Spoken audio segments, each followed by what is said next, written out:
Idaho's resident leftists plan to exacerbate structural faults of the Idaho Childcare program by using one-time funds to plug its $15.5 million budget hole. Last week, we dove into the challenges facing Idaho's childcare subsidies. We saw how the program was not simply a victim of the rapidly rising costs of these services, rather is the latest example of a rogue bureaucracy overpromising welfare benefits to Idahoans. With the Department of Health and Welfare cutting back on the program to live within its means, leftists are upset this government program doesn't have a blank check. They point to $50 million in unspent reserves sitting in the coffers of the ICCP program as a way to fix the problem, but they fail to recognize that these funds are one-time in nature and will only ignore the systemic flaws of the program until they are insurmountable. On this week's episode of Fiscal Fridays, we dive into how using these one-time funds as a budget patch will lead to a budget cliff while ignoring real solutions to the problem.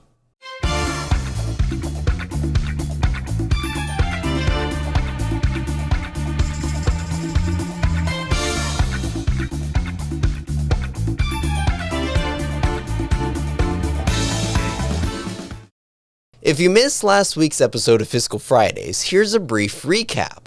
The Idaho Childcare Program is a federal welfare program that was designed to provide subsidies for childcare services to low-income working families with children younger than 13. The program is expected to go $15.5 million over budget this fiscal year and $22.2 million in the next.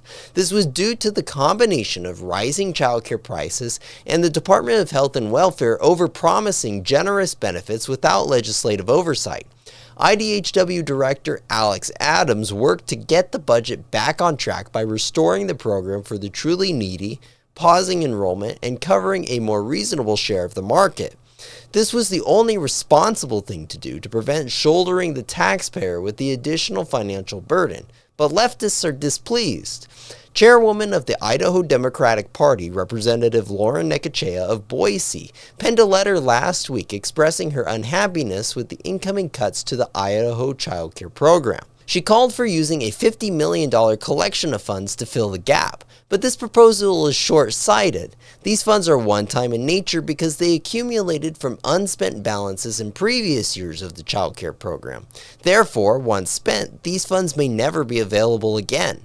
Using one-time funds to plug the ICCP's budget deficit will not fix the problem, but simply ignore it until the funds run out once again. Assuming trends hold, the funds will only provide cover for about 2.5 years before ending at the bottom of a $35.5 million budget cliff. This is more than twice the size of the current deficit. Though federal funding generally increases for this program, it is unreasonable to expect that it would catch up to such a substantial drop in funding. In response, the program would either have to see even more drastic cuts than the ones seen this year, or taxpayers will have to support the steep cost. As one can see, this is far from the, quote, straightforward solution that requires no additional taxpayer dollars that Representative Necochea promises. Using these one-time funds would hurt both taxpayers and those on the program.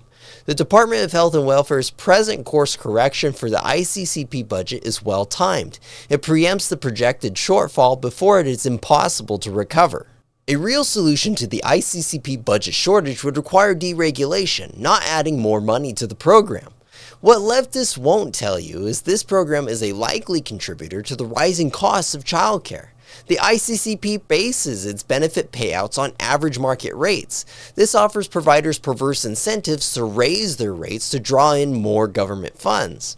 Other measures could improve childcare availability with no taxpayer funding at all. These include relaxing the staff-to-child ratio at these facilities. The department dabbled in this earlier this summer, but could go even further without compromising the safety of children at these facilities.